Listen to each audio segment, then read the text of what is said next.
Right now, this government needs to we need to step back, take a look at legislators, because right now you could prune substantial amount off of these departments that we have today.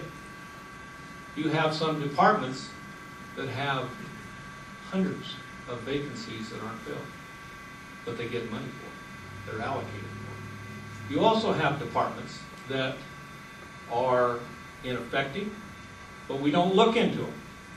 We also have departments that have way too much supervision. We don't look into that. As long as we as legislators continue to turn a blind eye to inefficiency in some of our departments, and not all of them, because we have some great government workers, then it's our fault. We need to go for it. We need to look at it. We need to evaluate it, and we need to assess the inner workings of government. And I'm going to give you a great example. You're living in one of the few counties in the United States that has a surplus that 5-6 years ago was $26 million in the hole. Gee, folks, we might be onto something if we take a look at what they did. And they did some great work. The state government needs to pattern that, look into it, and go accordingly in order to fund the proper services. This past session, I was the Vice Chair of Land Use in the House of Representatives, and there's a couple things that I did learn. One is I learned there's two Oregons. There's the Willamette Valley, and then there's the rest of Oregon. I've learned that there is not one other state that's ever adopted a centralized planning system. Oregon's the only one, after 30-some years. The next thing that I learned is what we've been alluding to here is one size doesn't fit all. What's good for Lakeview is not good for Portland. What's good for Portland is not good for Ontario, and what's good for Ontario is not good for Medford. You need to have local control in a regionalization of your LCDC. I had the opportunity in a hearing to hear Governor Atia. Governor Atia was on the very first committee on Senate Bill 100. And he made a couple of remarks that I thought were worthwhile to remember. One is he said, we created LCDC. We did the conservation part very well, but we did very poor on the development. That's coming out of the person that was on the original committee. And he said the one thing you have to remember, when you make a dot on a map and arbitrarily make decisions, remember there's people under that dot. You affect their lives. The problem in Oregon, I think, is that we don't have enough local control. Who, look around, your neighbors, do they want this place to go bad? Do they want it to be ill-planned? No. Do we want someone from Salem to tell us what we need to do and micromanage us? No. And yet they say there's flexibility in this. Well, folks, I've had businesses, when I was the president of Southern Oregon Regional Economic Development, come in and say, you know, we're moving our business to Oregon in spite of your land use laws. That pretty well says it all. And we get back to what I previously said about government needs to figure out what it needs to do for services, then it needs to prioritize those, and it needs to fund those. That's exactly what I said prior to this. Now, I guess the choice is this. Do you want to serve good soup or do you want to serve watered down soup?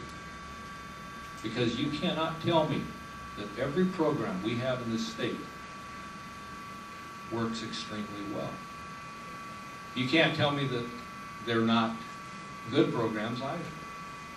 But we need to take parts of these programs and put them into what we want this state to end up doing. If that's taking a little out of this program and then doing away with that program, so be it, but we'll attach it to another program. But we cannot continue unsustainable growth in government in this state. That is a fact. That's a foregone conclusion. And finally, the governor understood this.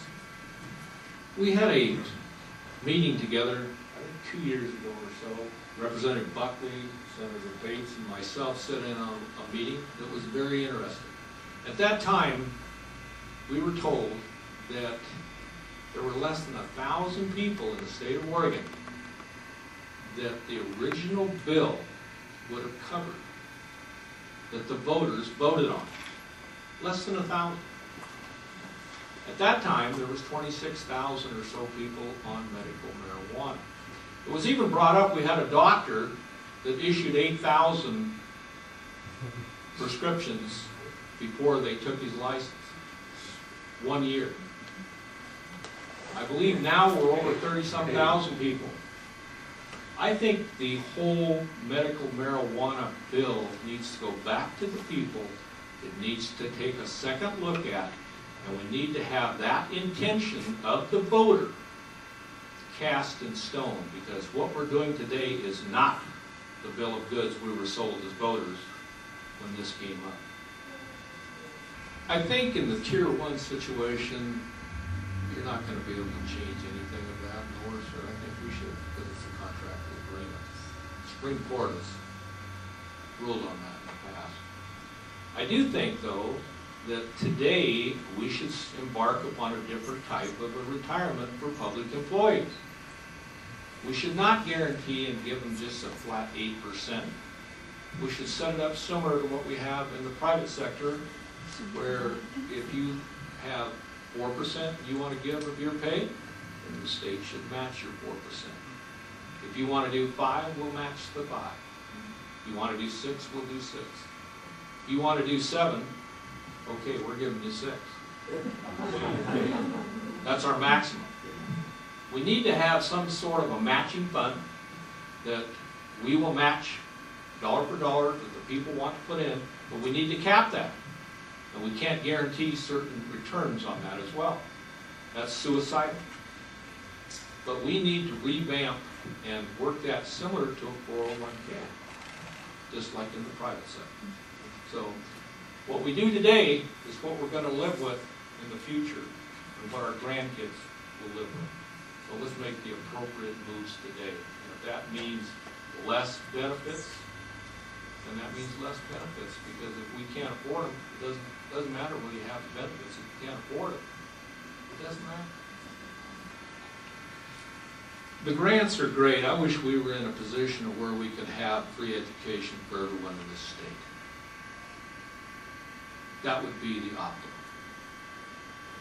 That isn't the way it is. I do believe in vouchers.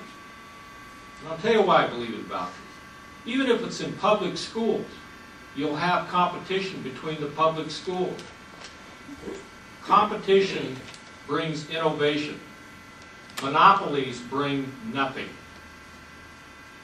Do we realize that the largest high school in Southern Oregon is this community college with the remedial classes?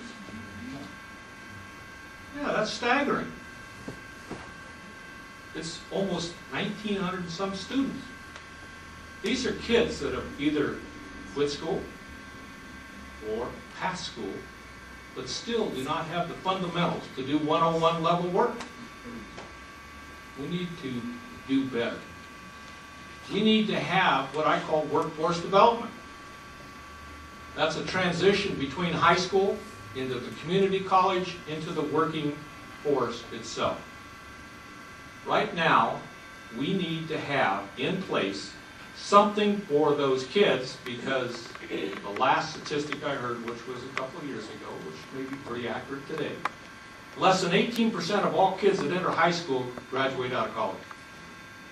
So what are we doing for the 82%?